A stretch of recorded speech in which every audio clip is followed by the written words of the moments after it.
조선의 추운 겨울, 백성들은 어떻게 살았을까? 겨울, 생존을 위한 싸움.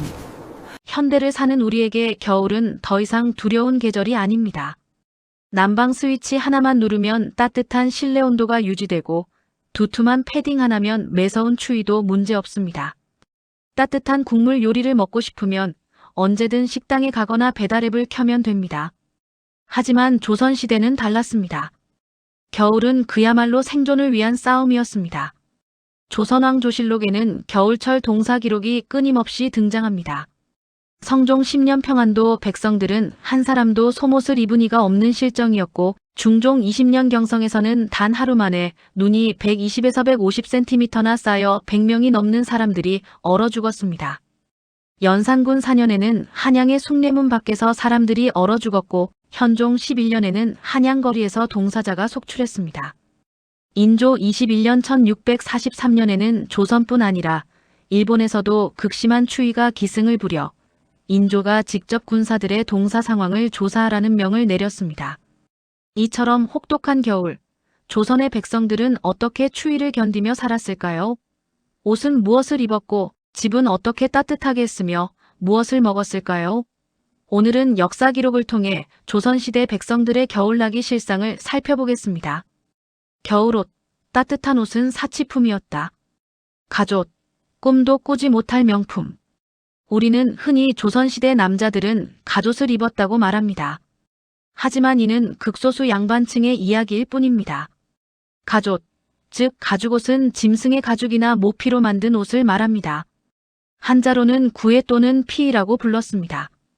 가옷에는 담비털, 호랑이, 표범, 여우, 수달, 너구리, 소와 개 등 다양한 동물의 가죽이 사용되었는데 그중에서도 담비털로 만든 가옷이 최고급으로 왕실과 고위 관료만 입을 수 있었습니다. 효종이 북벌의 상징으로 송시열에게 하사한 것도 담비털로 만든 초구였으니 그 가치를 짐작할 수 있습니다. 가옷은 조선시대 최고의 명품 의류였습니다. 면포나 무명 위주였던 당시의 가죽옷은 품질과 가치면에서 월등했습니다.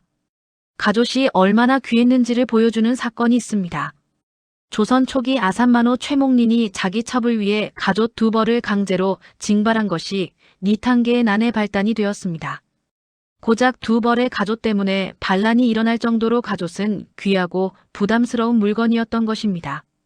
함경도 지방에는 조선 말까지 소가죽 두루마기가 있었고 제주도에는 한라산 사냥꾼들이 입던 개가죽 두루마기가 있었습니다.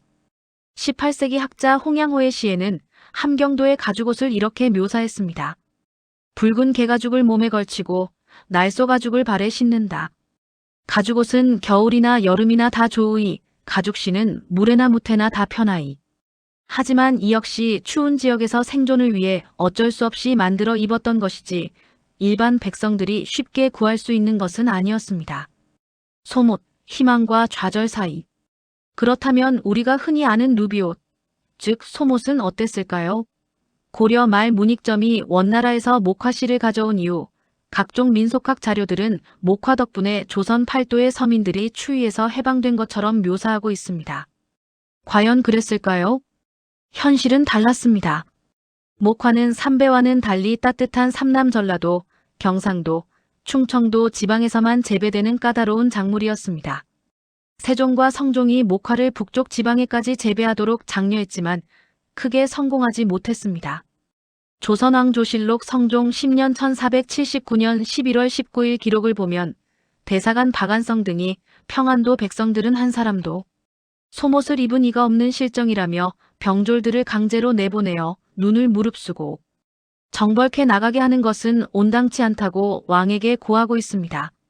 북쪽 지방에서는 목화 재배가 불가능했기에 소못 자체를 구할 수 없었던 것입니다. 설령 목화가 나는 남쪽 지방이라 해도 소못을 입기는 쉽지 않았습니다. 18세기 학자 황윤석의 이재난고에 나오는 소못 가격을 보면 그 이유를 알 수 있습니다. 양반이 입던 고급 누비 소못은 4냥, 평민이 입던 비급 누비 소못은 2냥을 주고 샀다고 기록되어 있습니다.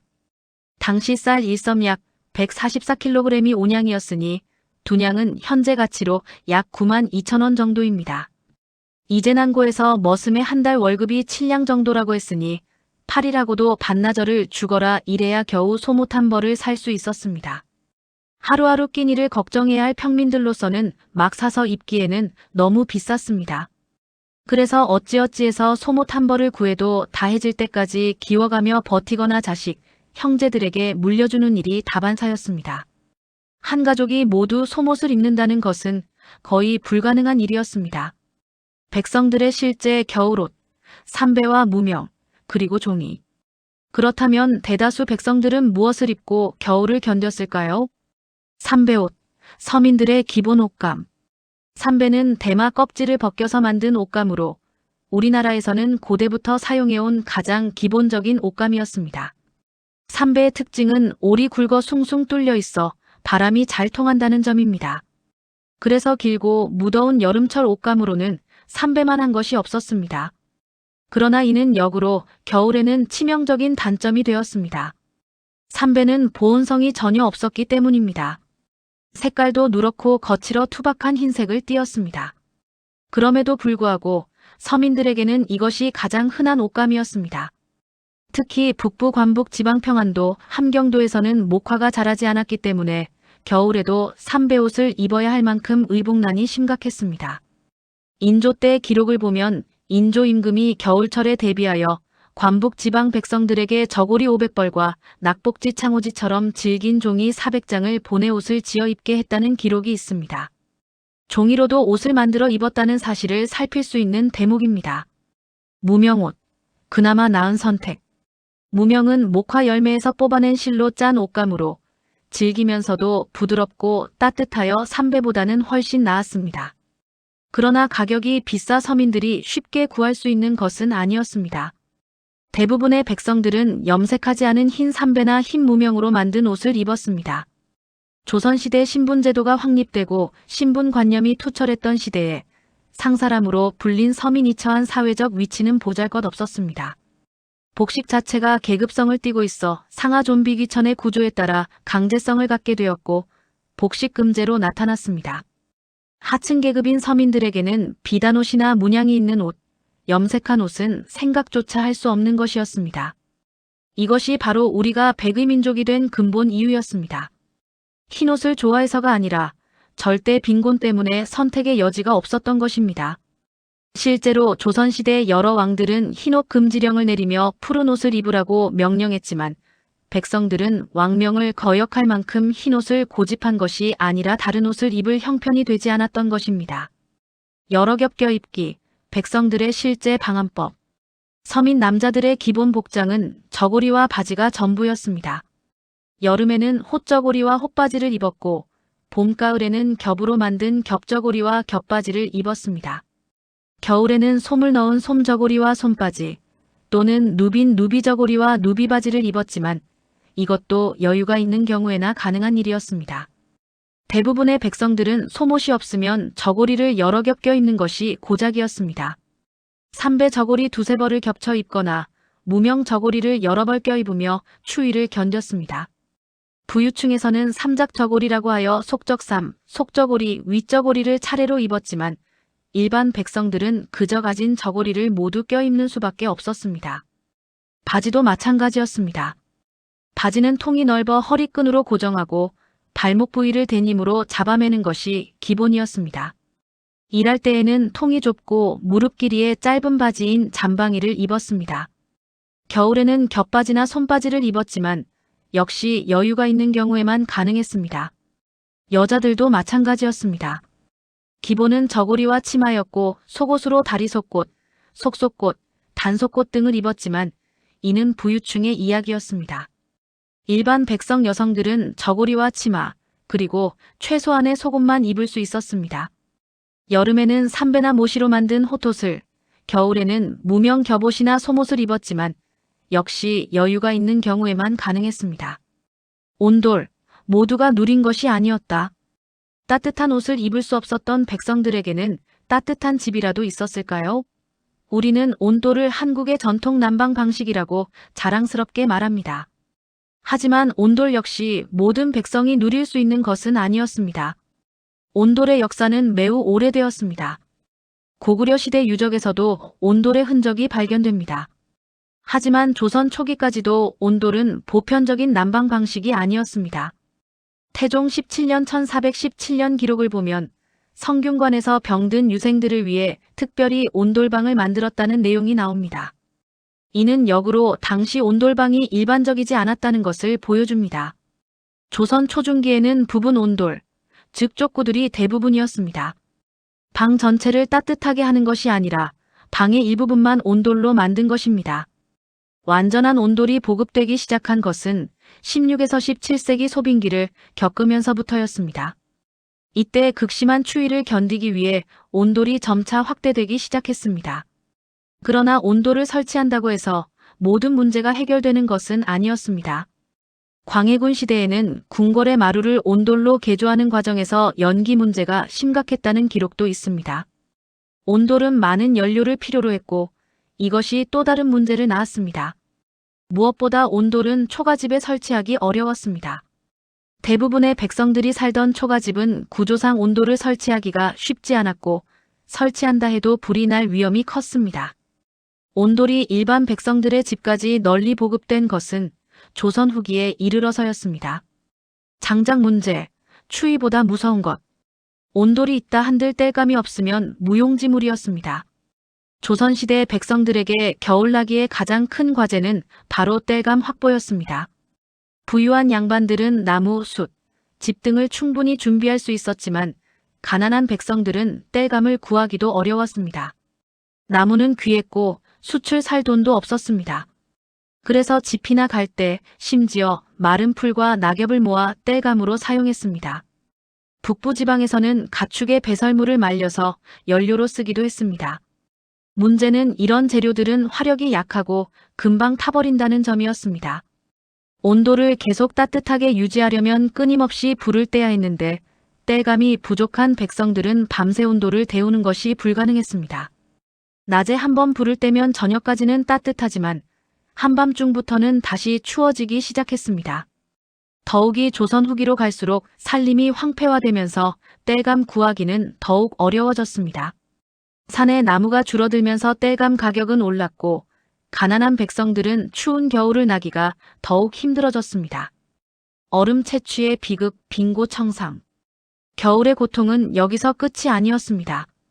조선시대에는 여름에 사용할 얼음을 겨울에 미리 채취해서 저장했는데 이 작업이 백성들에게는 또 하나의 지옥이었습니다. 벌빙, 즉 얼음을 채취하는 일은 장빙군이라는 이름으로 강제 징집된 백성들이 담당했습니다. 이들은 강이 완전히 얼 때까지 강가에 천막을 치고 대기하다가 얼음이 충분히 두꺼워지면 얼음을 깨서 빙고로 운반했습니다. 한겨울 강에서 얼음을 깨는 작업은 상상을 초월하는 고통이었습니다. 차가운 물에 손발이 얼어붙고 동상에 걸리는 것은 기본이었습니다. 많은 사람들이 이 작업 중에 얼어 죽었습니다. 그래서 생긴 말이 빙고청상입니다. 얼음 저장고 때문에 젊은 과부가 생긴다는 뜻으로 얼음을 채취하다 남편을 잃은 젊은 아내들이 많았다는 의미입니다. 조선 후기 문인 김창엽의 시에는 이런 구절이 있습니다. 길가에 더위 먹어 죽은 백성들이 바로 강에서 얼음 캐던 사람들이로다. 겨울에 얼음을 캐다가 얼어 죽지 않더라도 그때 얻은 병 때문에 여름에 죽는 경우가 많았다는 뜻입니다. 많은 백성들이 이 고역을 피하기 위해 도망쳤습니다. 하지만 도망치면 가족들이 대신 끌려가거나 벌을 받았기 때문에 어쩔 수 없이 얼음 채취에 나서야 했습니다. 왕실과 양반들이 여름에 시원한 얼음을 즐기는 동안 겨울 강가에서는 백성들이 얼어 죽어가고 있었던 것입니다. 겨울 음식, 쌀밥은 사치였다. 추운 겨울, 따뜻한 음식이라도 배불리 먹을 수 있었다면 조금은 나았을 것입니다. 하지만 음식 사정도 좋지 않았습니다. 우선 쌀은 매우 귀한 곡물이었습니다. 왕실 기록을 보면 놀라운 사실을 발견할 수 있습니다. 세종대왕조차 평소에는 중등급 쌀을 사용하고 최고급 쌀은 제사 때만 사용하도록 지시했다는 기록이 있습니다. 왕도 쌀을 아껴 써야 할 정도였으니 백성들에게 쌀은 얼마나 귀했겠습니까? 일반 백성들은 보리, 좁쌀, 기장, 콩 등을 섞은 잡곡밥을 먹었습니다. 북부지방에서는 쌀 재배가 불가능했기 때문에 좁쌀로 밥을 지었습니다. 조선 후기에는 솥밥을 먹는 집이 드물다는 기록도 있습니다. 쌀밥이나 보리밥조차 제대로 해먹는 집이 드물었다는 뜻입니다. 왕실에서는 겨울철 보신 음식으로 타락죽, 즉 우유죽을 먹었다는 기록이 있습니다. 우유는 당시 귀한 식재료였고 왕실이나 일부 양반들만 접할 수 있었습니다. 일반 백성들은 우유를 구경조차 할 수 없었습니다. 겨울을 나기 위해 백성들은 가을 수확기에 최대한 많이 먹어두려 했습니다. 조선을 방문한 중국인과 일본인들의 기록에는 조선 사람들은 한 번에 엄청난 양을 먹는다는 관찰이 자주 등장합니다. 이는 먹을 수 있을 때 최대한 많이 먹어서 몸에 저장해 두려는 생존 전략이었던 것으로 보입니다. 겨울철 비타민 공급원으로는 김치가 중요한 역할을 했습니다. 가을에 김장을 담가 겨울 내내 먹으면서 비타민을 보충했습니다. 하지만 가난한 백성들은 김장에 들어가는 소금, 젓갈, 양념조차 제대로 구하지 못하는 경우가 많았습니다. 생존의 지혜. 이처럼 혹독한 환경 속에서도 백성들은 나름의 생존 전략을 개발했습니다.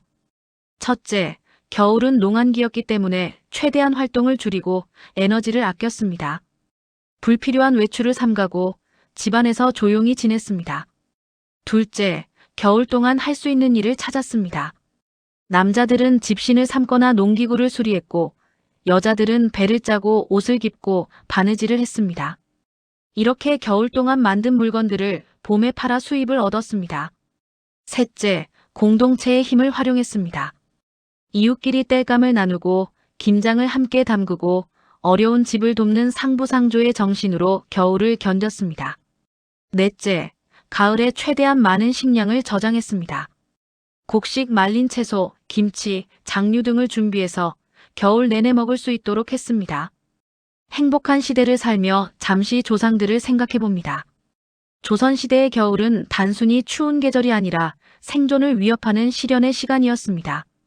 가족과 소못은 극소수만이 입을 수 있는 사치품이었고 대다수 백성들은 삼배옷이나 무명옷 몇 벌을 겹겹이 껴입고 종이옷까지 만들어 입으며 추위를 견뎌야 했습니다.